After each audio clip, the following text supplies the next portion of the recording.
Truth Cypher, Chapter 4, All is Mind. Descartes is known for his phrase, "I think, therefore I am." That's all any of us can ever know. Our senses give us a very limited experience of true reality. Although I think Musk is on the wrong trail suggesting we could be living in a computer simulation of reality, we are almost certainly living in a reality simulation of another kind. If you're not familiar with the Slits experiment, I encourage you to find an explanation on YouTube. Google the observer effect physics. Also of relevance to Google is Schrödinger's cat thought experiment paradox.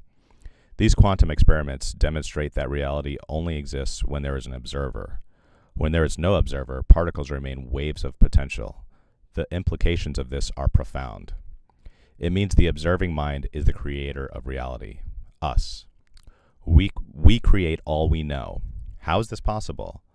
Let's make a distinction between mind and brain. Consider how demonstrably powerful your brain is. It makes your heart beat, lungs work, heals you, all without you having to consciously control any of it. Your brain is already doing things, seemingly basic things, modern technology can only dream of. But it can't dream, of course. Although science doesn't have an answer, what is more powerful than the amazing brain? Consciousness. We can call it mind. It is the breath of life. Consider now that there are different aspects of mind. There is conscious mind and subconscious mind. According to Dr. Bruce Lipton, the subconscious accounts for 95% of the human mind. The remaining 5% of conscious mind, where we think we spend all our time, accounts for a pretty tiny percentage of mind.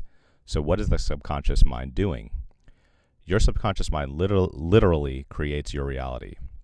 Remember, all you can ever know is consciousness. Your experience of everything takes place in consciousness. What you consider material could actually be illusion. The subconscious works with what Jung described as the collective unconscious mind to manifest a consensus reality. What does this mean? We scientifically know at the quantum level that sans observer, what we think of reality is not manifest, just wave potential. We know that our collective mind is powerful enough to create what we know as reality.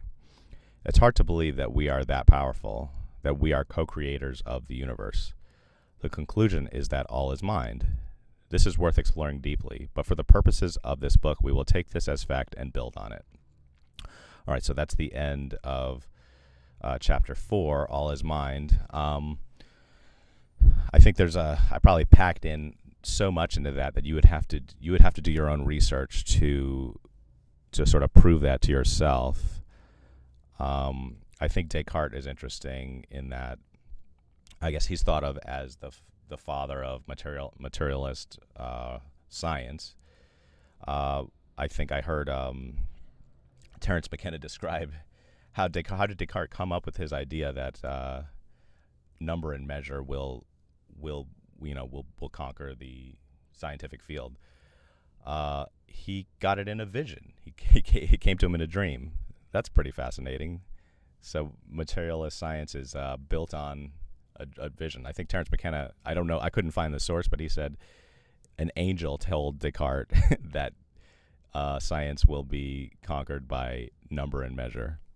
I probably don't have that precisely correct. I couldn't find that on Google, but I like Terence McKenna. I have to read more of his work. So that's not something I can go too deeply in, but kind of fascinating that you get a spiritual entity founding or planting the seed to found what we know of materialist science, which completely negates the spiritual. I really like that, actually. But I go on to talk about the Slits experiment, and for me, like this train of thought was really opened up to me by Mark Passio's "What on Earth is Happening" podcast. I mean, he what did he do? Like 200 podcasts, and it's the early podcast where he just goes into the deepest stuff, just explaining how the mind works and what morality is and what reality is. So I would recommend start there. He's got an interesting style. It's a little aggressive at times, which I think is great. It's like maybe it's okay to have somebody shouting at you if you really need to wake up. I think I'd recommend that. He put me onto the Slits experiment, which I'd honestly never heard of. Like, I was so in a different mindset at that time that I just never heard of this kind of stuff. But the implications of the Slits experiment are pretty profound. The few people I've talked to that are kind of not into this, I don't even know what you'd want to call it, like whatever this spiritual quest that I'm on, like if you're more in the materialist world and you hear about the Slits experiment, there's another meaning that I can't even describe to you that they take from it. And it doesn't, I can't even understand what they're telling me. But the Slits experiment, as I understand it, as it seems crystal clear to me, it says if you run these two, if you have these two, if you shoot these particles through these two slits, and there's nobody there to look at it, or there's no instrument there to record it, you get a wave pattern on the I guess on the whatever the surface is that's collecting the impact. Only when you introduce a recording device or an observer do you actually see the patterns of the slits. Which mean that the implications of that are like, if there's nobody to see reality, it just remains full potential. I mean, that's staggering. That the implications say that we are creating reality. Then, if we weren't there to see it, it's not happening, or it's a potential. But it didn't become an event. So that's a scientific experiment. What do you do with that?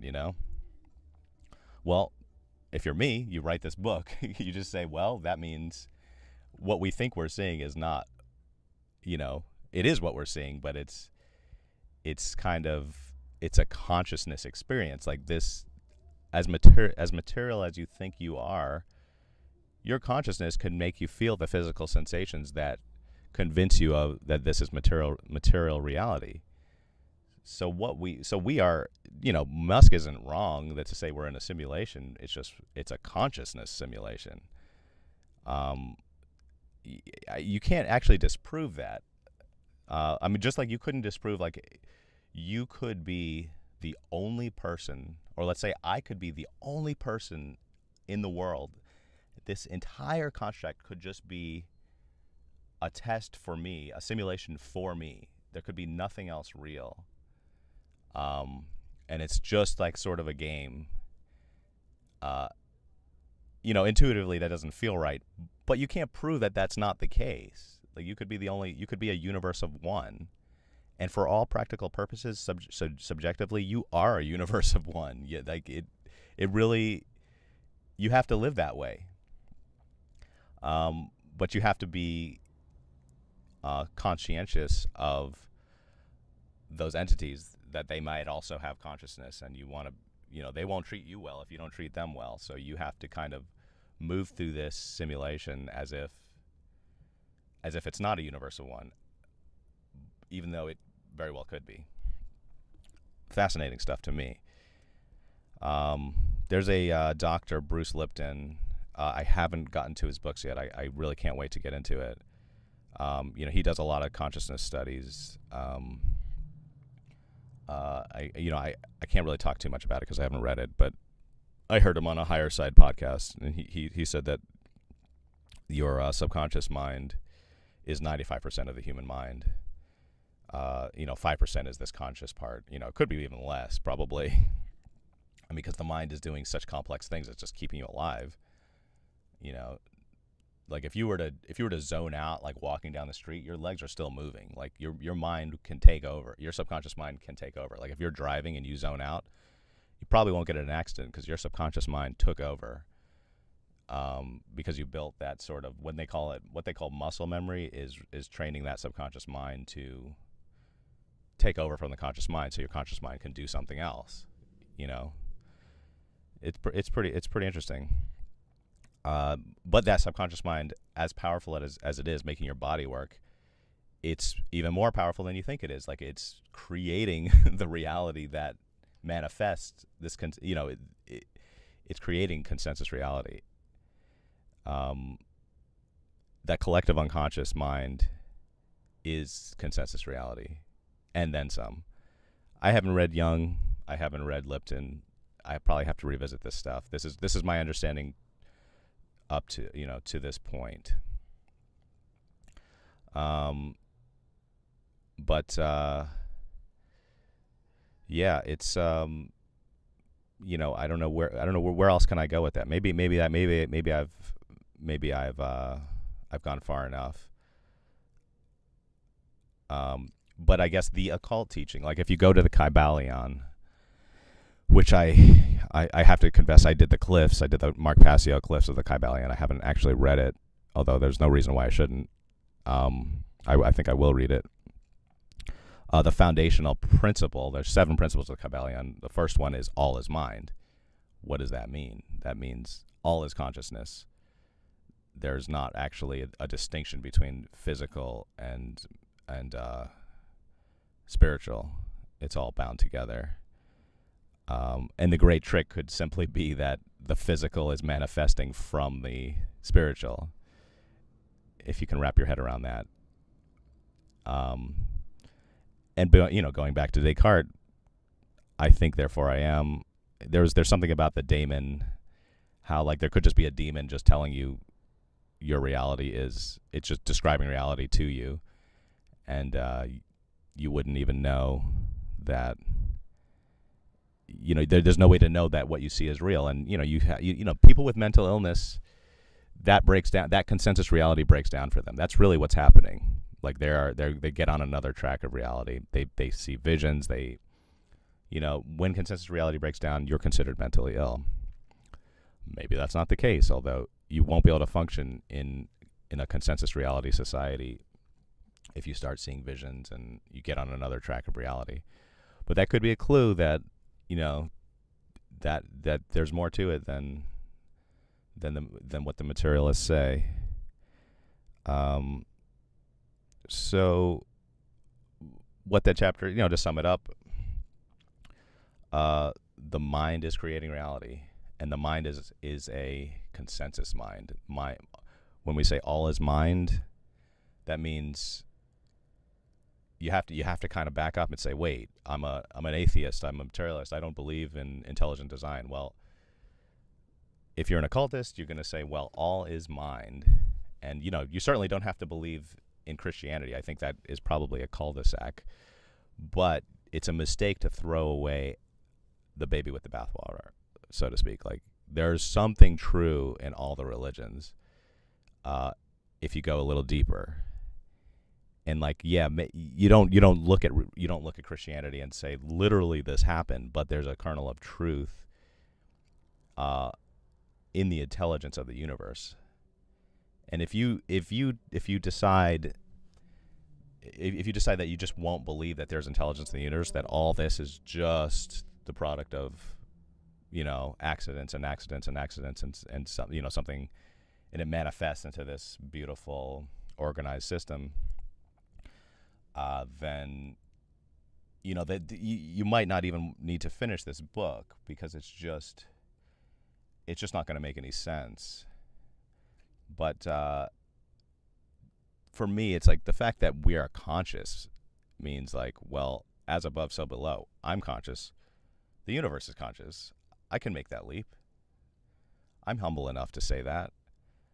I'm certainly not going to say take the Bible as literal truth, like say, 7 days, fundamentalist Christian type stuff.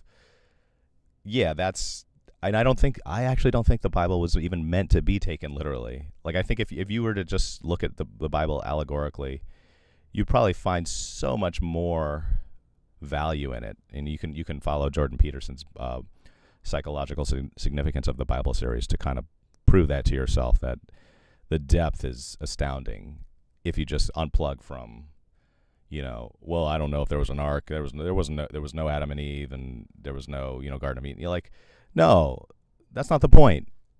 These are allegories. You'll read a fairy tale and get an allegory from it. Read the Bible and get an allegory from it. This is a fundamental. This is the only text that Western civilization had for 2,000, 1,500 years or whatever. So, look at it that way. I'm going on a tangent. I probably should pack it in for this chapter. So next time we'll go into chapter 5, the multiverse and the Mandela effect. All right. So that'll be really fun. All right. Thank you very much.